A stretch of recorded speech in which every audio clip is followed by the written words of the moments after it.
We are starting today with a very motivational speaker and very good trainer, PID Sunil Kumar, who has very innovative and meaningful topics every time. Today, he will be talking on to be or not to be, breaking from barriers. The best lesson he will give you how you can break your own barriers. Over to you, PID Sunil Kumar. Thank you. Thank you very much, Dr. Naval Maluji, our international director.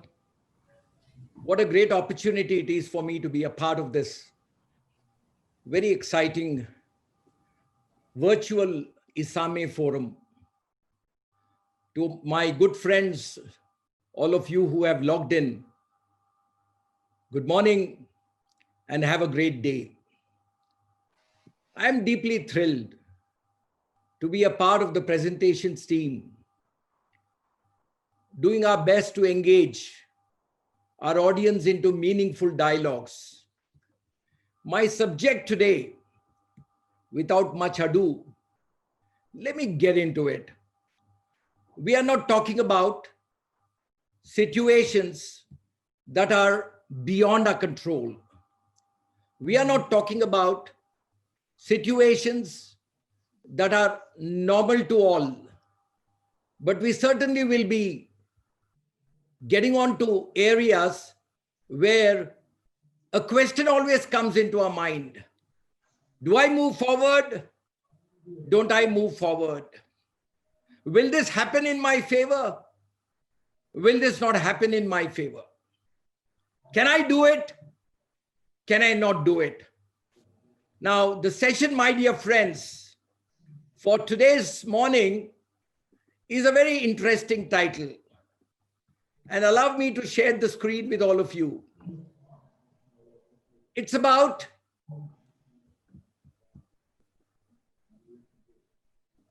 how you and I can try and optimize our living. To be or not to be, that's the question. I hope all of you can see my screen. Dr. Mallu, I hope you're there. You can see the screen. Can we break away from barriers that limit us? Is another question that I have before all of us. Some of you may be wondering, from where did we get this phrase, to be or not to be? That's the question. Well, you and I, dear friends, live in two different islands as of now. You're in one island, I am in the other island. And we need to build a bridge. We need to build a bridge so that we can connect with one another. In order to build this bridge, let me quickly dwell upon what is this subject all about? Why this subject and its relevance to us? How can we apply or optimize our living? Apply meaning apply our learning, and how can we optimize our living? 420 years ago, the world's famous author, a very distinguished luminary from the theater field, William Shakespeare, came up with a tragic play called Hamlet. Hamlet is the name of the Prince Hamlet, the son of the king of Denmark those days. And it is out of this particular poem, call it, speech, call it, it's called Soliloquy. It is out of this particular opening that my session comes into being today.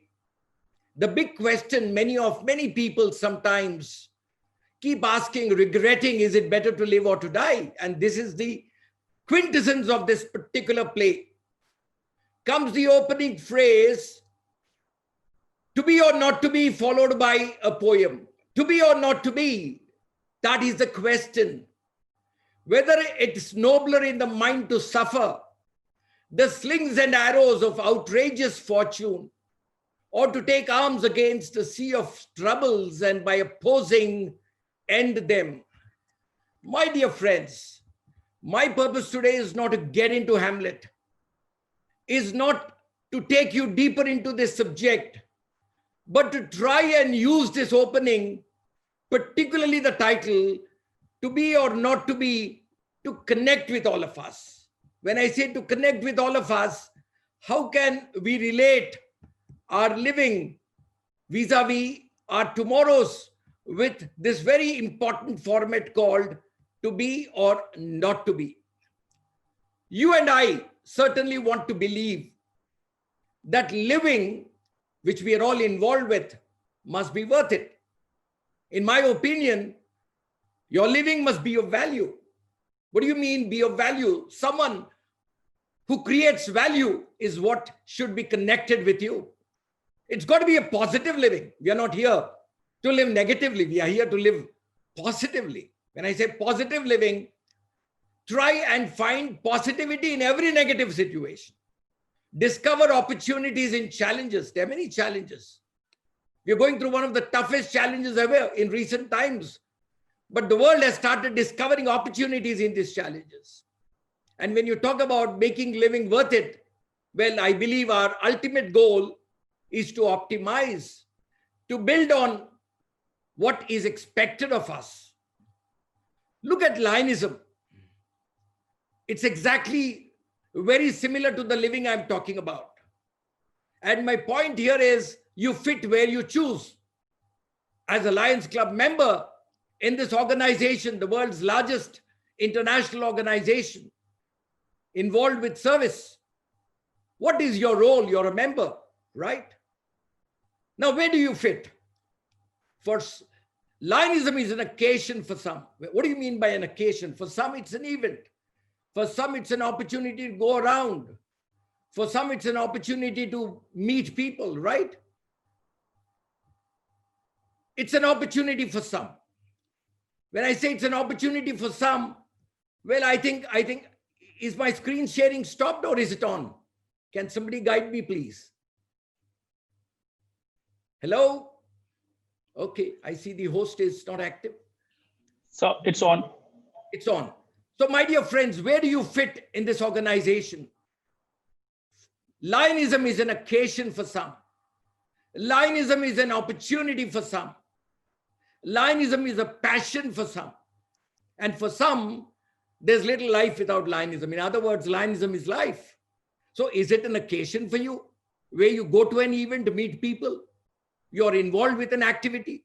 Is it an opportunity for you? Do you look at Lionism as an opportunity to strengthen your leadership skill, to network with people globally?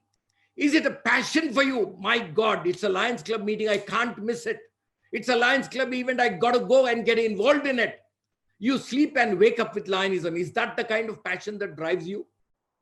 For some, there's little life without Lionism. I've seen people, I come across a lot of leaders, take Lionism out of their life. My God, life would be so different for them. Well, my dear friends, coming back to this subject, to be or not to be, I would like to start off by suggesting to all of us that tough times never last, but tough people do, said Robert Sculler, right? So when there are tough times, don't you forget there is a tougher me. If we were allowed to live without meeting difficulty, we would not be viable. It's a very simple question, simple aspect of life. We have to live meeting difficulty all the time. And only then do we transform ourselves into a viable being. I've got a story for all of us to emulate. There was a cocoon, cocoon caterpillar comes into a butterfly.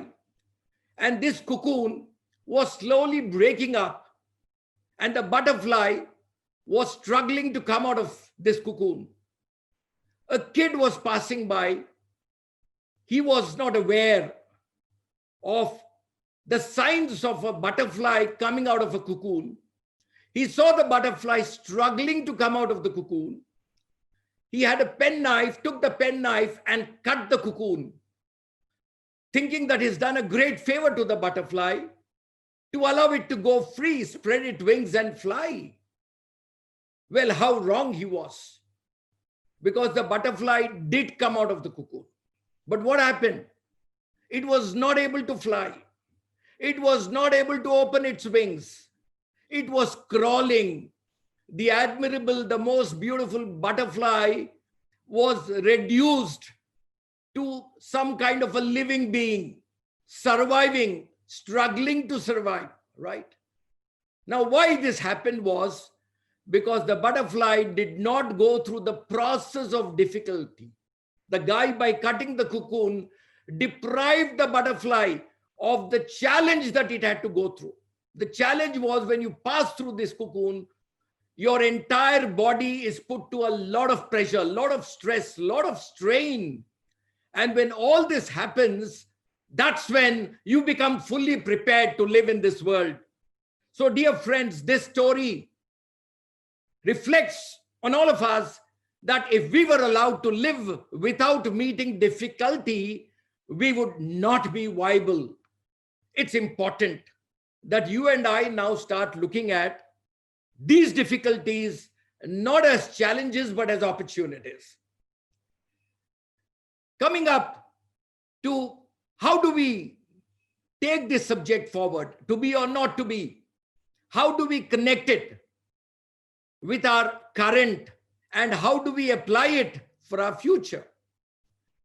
I am not too sure if you know the words, if you know that one word which actually has a definition called maps in your mind. There are maps in our minds, right? Now, these maps are called the paradigms. You must have heard the phrase paradigm shift. Paradigm is a map in your mind. And paradigm shift is a much higher, powerful statement than a change. So a big paradigm shift, my dear friends, is staring at us. It's demanding us to get involved. And in the process of getting involved, there's a huge opportunity to evolve. I would call it the next normal. The world is talking about the new normal. I come from an industry, travel and tourism industry. I'm on a global level.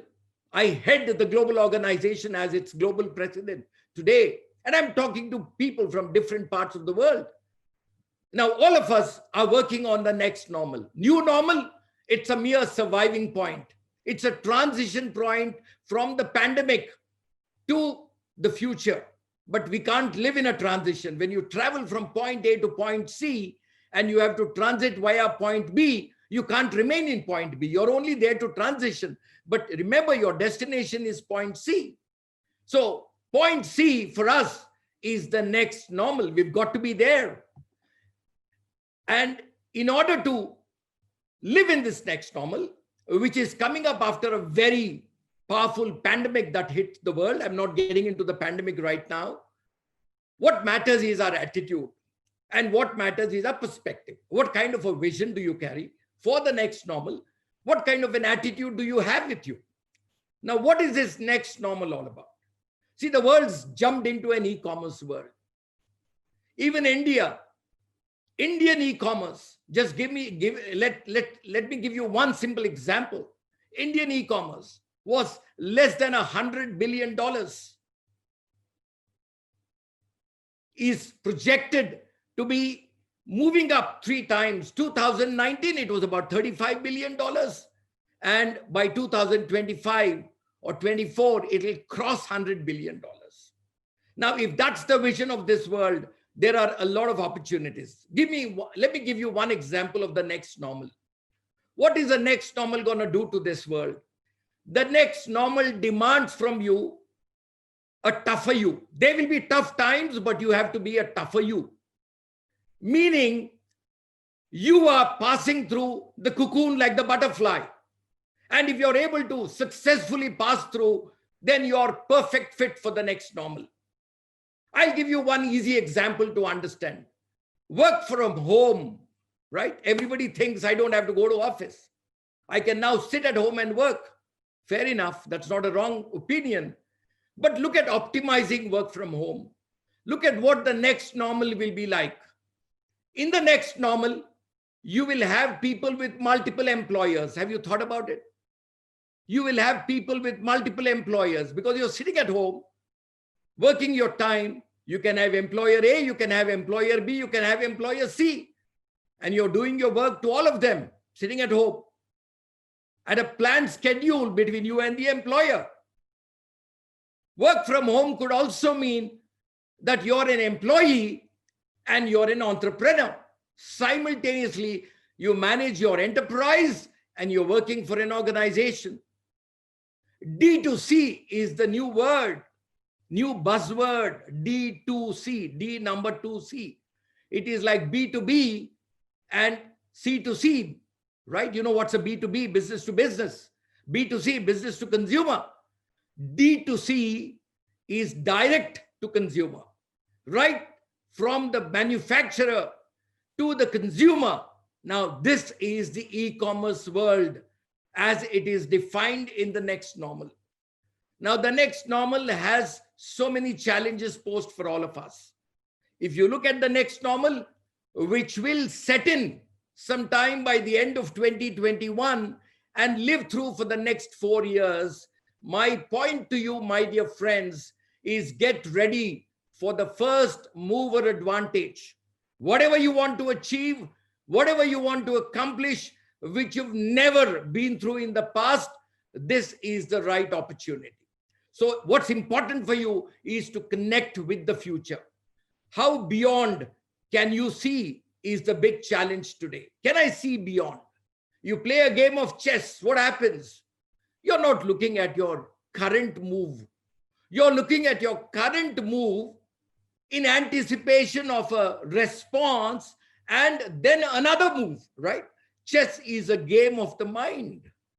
And it's a game that sparks off vision in all of us. It's a game that teaches us strategies, and living is no different. My question to all of us is, how beyond can you see? When I say how beyond can you see, all I'm trying to drive home is to spot what is not obvious. So we must envision extreme possibilities. And you can only envision extreme possibilities when you go creative. I've always defined creativity as imagination, invention, and innovation. Imagination, the first step of creativity. Invention, the second step of creativity. And innovation, the third step of creativity. Whatever you imagine, you invent, and whatever you invent, you innovate. You can't stay with it, right? You need to keep moving forward. Edward de Bono, Edward de Bono is a specialist in lateral thinking. And he said it is better to have enough ideas for some of them to be wrong than to always be right by having no ideas at all. Wonderful statement. Better to have enough ideas for some of them to be wrong than to always be right by having no ideas at all. If you can never change your mind, why have one, is his question to all of us. So we must be people, flexible minds, ready to question, ready to challenge the status quo. We must be people who must be willing for an adventurous ride if you're looking at making this life worth it. It starts off when you're in a meeting, you're in a discussion, and many of us, what do? Now, these are simple statements, but very powerful points. There's a thought that comes to my mind. Do I ask a question or don't I ask a question? Many people go through this mode, to be or not to be mode, right? People why can't you ask a question? Go ahead and ask the question. Challenging status quo should be our approach as we move forward in our life. There's another one. You want to attempt something that you've never attempted before, something very huge. A thought comes to my mind. Do I try it or don't I try it?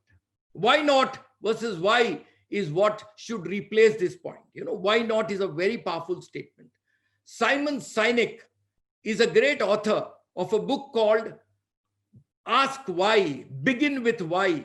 He says every statement you make to yourself, add a why before. Why should I do it? Replace do I do it with why should I do it? Replace do I speak with why do I speak?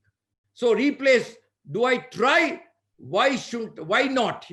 That's the kind of an approach that we need to take in life. So this is a very important mental barrier that prevents us. Beware of the key barrier that prevents us to grow exponentially. We are in a world of competition. Competition to drive our product forward, competition to prove your point, competition that you must size up with somebody as good as you, competition that you must come in to present another seminar at another ISAME forum very soon. Why should it be? It belongs to a few chosen ones. Why can't you be there, right? So you are in a process of competition. All of us are in a process of competition because we want to prove our point. But then not everybody is ready to compete. To compete is a very positive aspect of life. To compete or not to compete, right? Your mind goes limited when you say, I don't want to compete. But your mind goes unlimited when you say, I want to compete. So to compete or not to compete, living your life, driving your product, driving your business, trying to find yourself a higher level of success. It's only when you compete that you actually kill the weakness. I am me, very different. Let me be allowed to say this again and again. I am me, very different. This is what I keep telling to Sunil Kumar all the while. I can't be like somebody else. I want to be myself. I want to be very different. But at the same time, I want to remain connected with others so that I am better than others.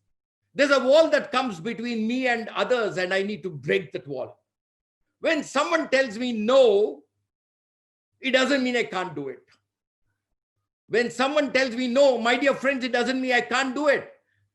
It simply means I can't do it with them.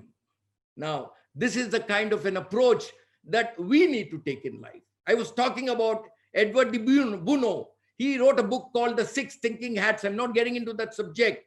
We've spoken about imagination, invention, and innovation. And he's got a great statement for all of us.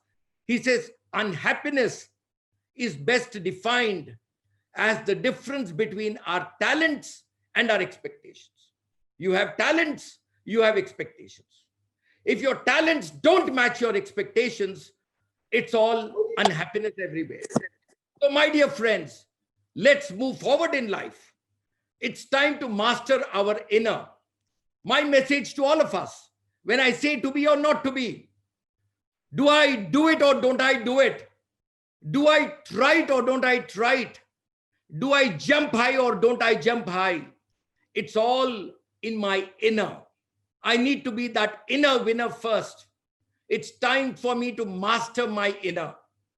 Conquer thyself, says Sir Richard Burton. Conquer thyself. Till thou hast done this, thou art but a slave. Dear friends, I don't want we should end our lives as slaves. Slaves not of somebody else. Slaves of your own inner self. You can't be limited in life. To be or not to be must be very positively responded for you and me to loudly say, yes, it's got to be. It has to be. There cannot be any kind of limitation that can prevent myself from achieving the best in life. Not to be can deprive your precious opportunity. There are opportunities coming in. The next normal is a big opportunity. And if I am not ready to risk out, to adventure out, to attempt something that I haven't attempted before, then I will be losing out on my previous opportunity. I call my conclusion as the trajectory of progress. Trajectory is a direction, is a path, right? The trajectory of progress. What is the trajectory of progress? It will hurt is the first statement. It's got to be worth it is the last statement. When you try to aim high, when you try to accomplish something very large, remember, my dear friends, to begin with, it will hurt. It will take time. It will require dedication. It will require willpower. You will need to make healthy decisions. It requires sacrifice. You will need to push your body to its max. The butterfly and the cocoon. You will need to push your body to its max. There will be a temptation to get away. But I promise you, when you reach your goal, life becomes worth it. Well, dear friends, it's important that you and I start looking at living as a meaningful opportunity, as an opportunity that is today available to us, as an opportunity that we must grab, as someone who's come up through a lot of connectivity within the organization. Lionism has brought all of us together, has given us many opportunities to lead, to learn. But what's important at the end of the day is to leave a legacy behind. And that legacy must always speak about the positivity in us. It should speak about what we have achieved when we were around. It should emulate a lot of people who may be your followers, maybe your family members, to reflect that, yes, this is one person that I'm aware of who lived his life with a lot of positivity in it. It's such a wonderful opportunity today to be connected with you on this morning session. And I would like to greet you by wishing you a very important future, for you to transition to the next normal in the best of your flying colors. It's going to be a great world. The impact is over.